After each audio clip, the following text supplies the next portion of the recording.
Hey Buford, you know what I heard today? I heard there's some bad agents out there.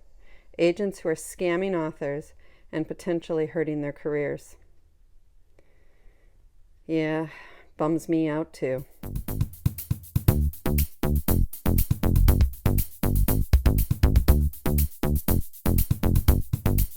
You may or may not know this about me by now, but it's really hard for me to keep my mouth shut when I see injustice being done. And I see injustice being done. The team and I, including Buford of course, have recently been discussing some news about some bad agents. We've been hearing stories about colleagues, and yes, I used air quotes, who call themselves agents, maybe even work for somewhat reputable agencies, and yet everything they're doing is shady. It's just downright shady. And it's so frustrating to us when we are at a conference or on Twitter or giving some sort of presentation and we're hearing stories of authors who are excited because they finally got an agent and they're spreading the word and they're sharing the agent's name, and all of us at BookEnds are going, ooh, and we're trying. I mean, I don't want to say to the author, oh no, don't sign with that person. But what I want to say to the author is, no, stop, don't sign with that person. I have heard nothing good, not just from other authors, but from editors, from other industry professionals, from real colleagues, other agents that don't need air quotes when I say the word colleague. So what's an author to do other than now being terrified that you don't know the ins and outs the way an agent does? What can you do? Well, the truth is you can find out the ins and outs the same way an agent does, because most of my information about these bad agents comes from the same resources that are all available to you, Twitter being one of them. But there are a ton of great resources and information that authors provide to each other that agents, to be quite honest, stalk, because we too want to know what's going on in the industry, and it's important that we do know. So when you're doing your agent search, when you're starting out, your first step is most likely to find agents who will be a good fit for your book. If you're writing romance, you are going to be searching for agents who represent romance. That makes perfect sense, and you're doing it right. Keep up that search. Go to all the resources that you've been looking at, all the websites, the books, whatever it is, and research those agents. Even start to query. When you find those you like and you're talking to other authors and they're giving you suggestions, go ahead and start querying. As you're doing that though, dig a little deeper and find out more information about those agents that might not be obviously available on just a list of agents. There are some great resources and we're going to talk about them. So get out your pen, get out your paper, and start taking notes. Number one, and this is in no particular order other than off the top of my head, Query Tracker. Query Tracker is the sister site to Query Manager, which is the site BookEnds uses to receive queries. Query Tracker is an author resource that allows you to track your queries through the Query Tracker database. It also allows you to see what other authors are saying about agents. You can look up BookEnds on Query Tracker. You can find out which agents are currently open to submissions, who's not, what everybody is looking for, what genres they are, if I suddenly change my mind today, I will guarantee you it's going to show up on Query Tracker tomorrow. Most importantly, though, is that you can find out from other authors what their experiences are with these agents. You can find out who had to wait 8 weeks for a query letter to be answered. You can find out who never bothers to answer. By the way, everybody at BookEnds bothers to answer, and if they don't, call me and let me know, and I'm going to make some phone calls my own. You can find out what their form letters look like so that you can get a sense of if you've got a form letter or personal feedback. Authors will divulge all sorts of information, and you can ask questions. Does anybody know if this agent is still looking for this genre? Does anybody know if this agent is caught up or where they are in their queries, because they might report information on Twitter that I missed, that sort of thing. So query tracker, read up what people are saying about agents. Again, you can have queried the agent because you haven't made any decisions by querying. It's sort of like shopping for a house. Just because you look at the house doesn't mean you have to buy it. If you walk in and that house is a mess and it's missing all semblance of order and there's no way you can live in it, you don't have to buy it. So you can check it out, but you don't have to buy it because you're still doing your research. The next website on my list is Absolute Right. It's Absolute, W-R-I-T-E. Absolute Right has been around forever. I actually think Absolute Right may have been around before BookEnds. Absolute Right is a tremendous source of years and years and years of information about agents. Now, obviously, if you look at BookEnds, presumably information from 10 to 15 years ago is not going to be 100% accurate, but it will give you a sense of the agency. And again, you're getting information from authors on their personal experiences with an agent, specific agent, and or an agency. Now, one thing I've noticed about Absolute Right, and I'm probably not the best resource for this, I think other authors might be a better resource, but I have my opinions.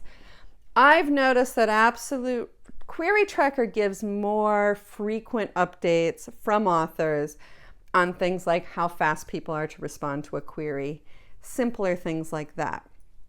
Absolute Right is more specific, and I think Absolute Right is the place people go to address concerns more than anything else. But again, a valuable resource. Now, another group that used to be quite popular and may be a private group, and I don't even know if they still exist, but I'm going to throw it out there and I'll leave it to you to check it out. Backspace Writers. It was forums and boards similar to Absolute Right, and I imagine they have archives as well that will give you a lot of information about agencies and agents. Now, another bit of advice or a great resource are writers' organizations. The most popular, the largest, are RWA, which is Romance Writers of America, SFWA, Science Fiction Writers of America, which also includes fantasy writers, SCBWI, the Society of Children's Illustrators, SC Book Illustrators and Writers, something like that. That's for children's books.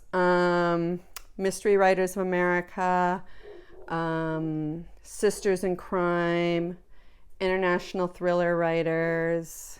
I'm sure I'm missing somebody, and I'm quite sorry if I am. Any and all of those organizations will be great resources. And even if you don't feel that your book is exactly that thing, maybe you're a women's fiction writer, if you have suspense in it, consider thriller writers, consider romance writers. Just get involved with writers.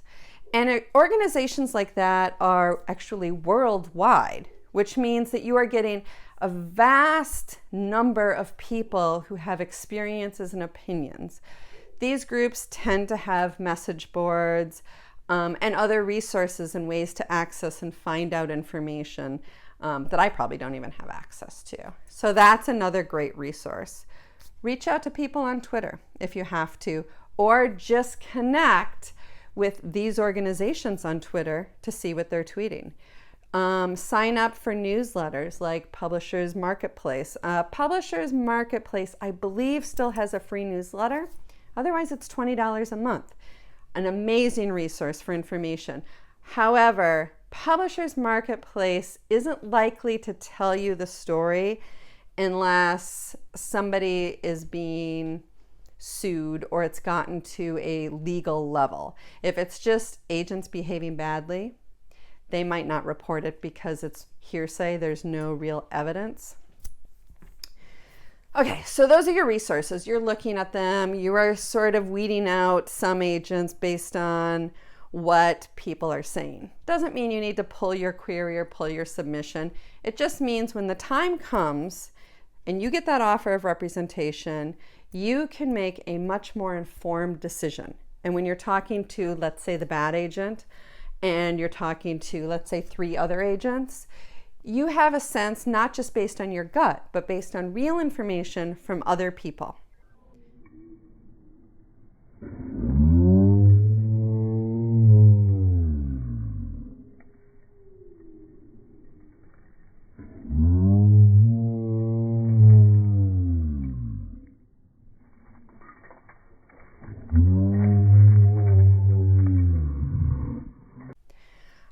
When those offers come in, my other piece of advice is contact their clients. Easy to do. I don't even think you need to ask permission anymore. Everybody has their clients on their website. Everybody's client has a website with a contact me form. It's not a big deal to drop an email and say, hey, I've been talking about such and such with such and such agent about representation. I was wondering if you would be willing to share your experiences. Simple, easy, go for it. Really, this is a business decision for you. It's finding a business partner. Make smart and informed choices as much as you can. Now, one thing I also want to talk about is what is a bad agent? Because a bad agent isn't somebody who's always obvious, which is why you need to go to these sources, because you might not pick up on a bad agent from a phone call. A bad agent is somebody who just doesn't want to do the job. I'm not really sure always what the motivation is. It's somebody who maybe doesn't really have a network of editors. They might tell you they do, but what are their sales? And it's different if you have no sales, or few sales, but you've only been in the business for a year or, 9 months or something like that. You might still be building a list and not have a lot of sales. It's a different story if you've been in the business for 5 years and all the sales you have are to very small digital-only houses. None of them are connected to the big 5. Maybe even self-publishing deals, or you had the agent had a lot of clients who are now self-publishing, but nobody ever seemed to get a traditional deal. Things like that could be red flags. A bad agent might just do mass submissions. A bad agent doesn't network enough to editors to know how to specify. Now, when I get a book, I choose the houses that I think would be the most appropriate for that book. Maybe it's Crown, maybe it's Grand Central, maybe it's St. Martin's, depends on the book, depends on the house. Then I know the editors at that house. So I narrow my list down to which editors would be most appropriate. So let's say at St. Martin's, I have 3 editors who I think would be real possibilities for the book. Then I do my research. Which of those one editor will be perfect for the book? Sometimes that research is my own notes based on lunches we recently had. Sometimes it's a conversation with my team about their knowledge of certain editors, because it could be something as simple as, oh yeah, no, that editor doesn't like any character who ever wears pink. Okay, well then I know that editor is out for this pink suspense I have. Whatever it is, that's what a real agent does. A bad agent just takes your book and sends it blindly to all 3 editors at the same house, which is a huge no-no, along with 10 editors at each of the other houses, and wows you with 100 submissions that they can't sell because nobody actually ever reads it. A bad agent lies to you, flat out lies, because she really doesn't know what she's doing. A bad agent doesn't negotiate a contract. She gets the offer from the publisher, she accepts it, she mails you the contract when it comes in. She takes no steps to make that a better contract for you, which is advocating for the author. She's not doing it. She won't push back at the publisher. If you call her and say, listen, I'm really upset, I don't like my cover copy, she doesn't want to have a conversation with you or the editor about it. Her response is immediately, well, there's not much we can do, the publisher has decided. Always. Now, as an advocate for the author, am I really advocating for the author, or am I too afraid of the publisher? Another sign that maybe it's a bad agent. So I guess what I'm saying is there are bad agents out there. There are bad everybody. There are bad car dealers. There are bad real estate agent. There are bad restaurateurs and chefs. There's always somebody out there who's going to try to scam somebody if they can. Understandable. You have a responsibility to yourself and your career to advocate for yourself and do as much research as you can to find the agent who is not a bad agent. All of that being said, it happens. Shit happens. The information wasn't out there. We did our research, but we missed it. We got excited and we accepted the offer anyway. It was the only offer and we panicked and we thought, well, what if we never hear from another agent again, and we accept it? And now we've gotten ourselves in bed with a bad agent and we're miserable and we're trapped and we know we made a mistake, but we don't know what to do and we're embarrassed and we should have known better. And stop! Because none of those things are true. Mistakes happen and people, it's not even you. You didn't make a bad choice. You made a choice and somebody took advantage of that. So dust off, get up, cancel that contract, fire that agent, and remember, you are now stronger and better, and you're going to get out there with that next book and you're going to find a good agent, an agent who believes in you, who advocates for authors, and who truly loves working with writers, not somebody taking advantage of you. No matter what, if you get a bad agent, it's not your fault. There's nothing to feel guilty about. There's nothing to be ashamed of. It happens a lot to a lot of people. Think of those message boards. Those message boards were written by people in your shoes. So what do? Make a friend, connect over it, move on, and go forward with your career.